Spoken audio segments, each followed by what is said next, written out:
L'invité café. L'invité café 7h15, gros plan ce matin sur la maison de la Guyane en Guadeloupe. Nous en parlons ce matin avec la présidente de l'association fondatrice de l'établissement, Régine Amarante-Gott. Bonjour Régine Amarante-Gott. Bonjour.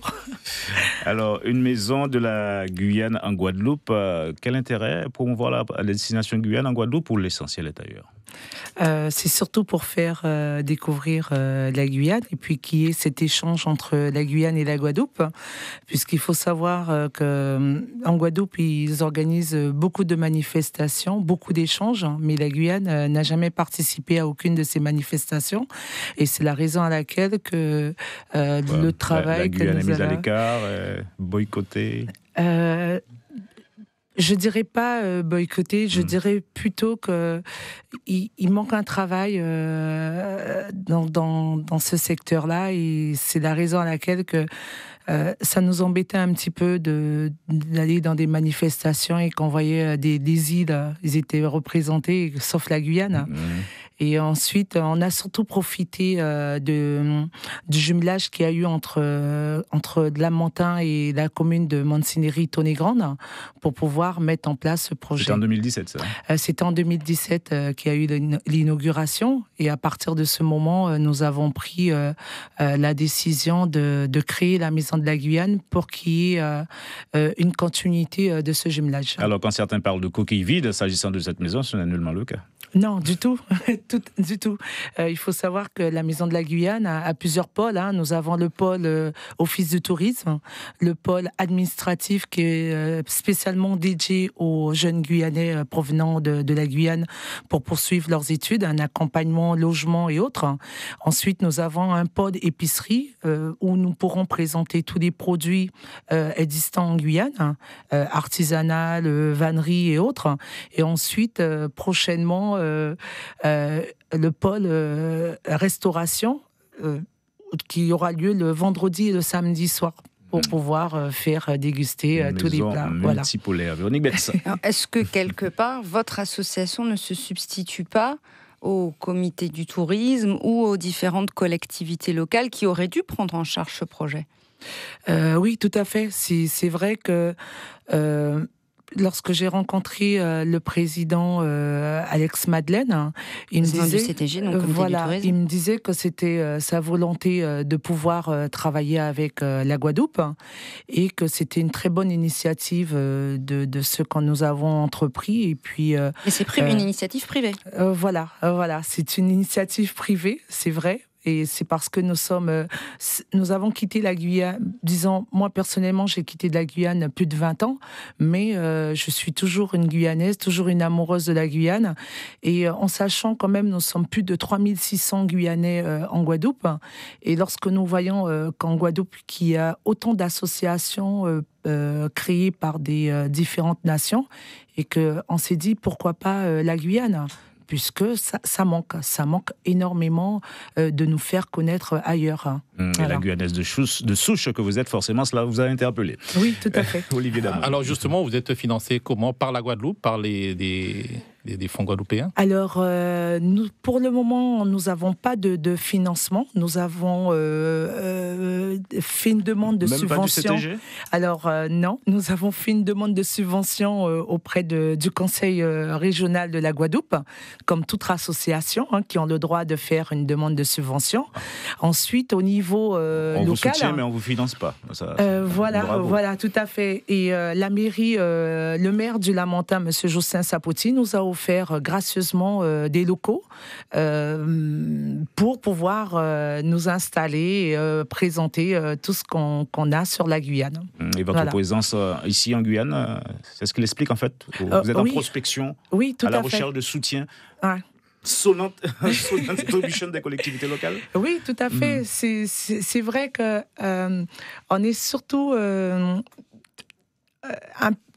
on va se dire qu'on est seul. On est seul vis-à-vis de la Guyane. Et c'est dommage qu'on est très bien accompagné en Guadeloupe. Mais pas en Guyane. Pas en Guyane. C'est surtout ça, pas en Guyane. on ne demande pas, comme je dirais, des millions et autres. C'est juste un accompagnement pour pouvoir présenter au mieux la Guyane, puisqu'elle mérite, surtout les préjugés qu'il y a sur la Guyane. On aimerait véhiculer notre image. Alors justement,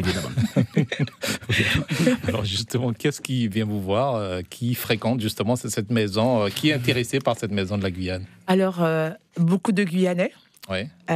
Aussi des Guadeloupéens, et surtout des Guadeloupéens qui ont vécu longtemps en Guyane, qui Donc, ont toujours déjà gardé un premier contact avec la Guyane, avec le territoire. Voilà, qui ont gardé cet amour de la Guyane, et certains sont partis avec beaucoup de regrets, parce que soit ils n'avaient pas le choix, ou un rapprochement familial, mais ensuite nous avons beaucoup, il faut savoir que la Guadeloupe c'est une destination, une très grande destination touristique, et nous avons beaucoup de touristes métropolitains qui viennent nous voir et qui sont surtout surpris. Ils profitent de faire des achats et pour faire une petite farce aux amis qu'ils étaient en Guadeloupe, mais en même temps ils ont fait un saut rapidement en Guyane, et voilà les souvenirs qu'ils ramènent pour eux. C'est vrai que ça me fait rire en même temps, mais et beaucoup de plaisir de rencontrer ce public. Alors plus de Guadeloupéens en Guyane et inversement, est-ce que justement à ce propos la norvégienne peut vous être utile sur ce point? Oui, énormément, parce que moi je disais, ça fait 2 fois que je viens en Guyane avec la norvégienne. J'avais l'habitude de voyager avec la norvégienne vers les États-Unis, et il y a eu un constat qui m'a interpellée. C'est le constat où nous avons une responsable d'une agence de voyage en Guadeloupe qui est venue nous rencontrer et qui nous présentait leur projet et leur programme qu'ils ont vers la Guyane, qu'ils avaient mis en place un package pour venir en Guadeloupe, pour venir en Guyane. Alors le package, c'est le billet d'avion plus l'hôtel avec la voiture de location pour une semaine à partir de 550 €. Et moi, je comprenais pas pourquoi il y avait un package pour la Guyane et qui n'est pas un package pour la Guadeloupe, en sachant qu'il faut qu'il y ait cet échange. Et le constat, c'est que lorsque je suis venue 2 fois en Guyane avec la norvégienne, l'avion était rempli à 80%. Et lorsque je repars de la Guyane, l'avion il est rempli à 20%. Alors moi, je me disais que ça serait bien quand même qu'ils essaient de mettre en place un package pour que les Guyanais puissent partir sur la Guadeloupe. Il faut qu'il y ait cet échange. Il faut que Norvégienne quand même constate que le vol, il est rempli à 80, même peut-être à 90%, mais dans les 2 sens. Parce que sinon, je pense qu'il risque d'avoir un problème par la suite pour nous. Voilà. Un programme spécial pour le carnaval ou pas? Alors, un programme spécial, on va dire oui et non, puisque nous avons été sollicités par la fête du cinéma international qui a lieu tous les ans en Guadeloupe. Et cette année, ils fêtent leurs 10 ans en partenariat avec le FEMI. Et ils ont fait appel à notre association pour pouvoir faire la clôture de ce cinéma aux couleurs de la Guyane. Alors, ça va être un thème avec une partie du carnaval, puisque nous sommes en période de carnaval, et en même temps, ça permettra de faire une super promotion. Toujours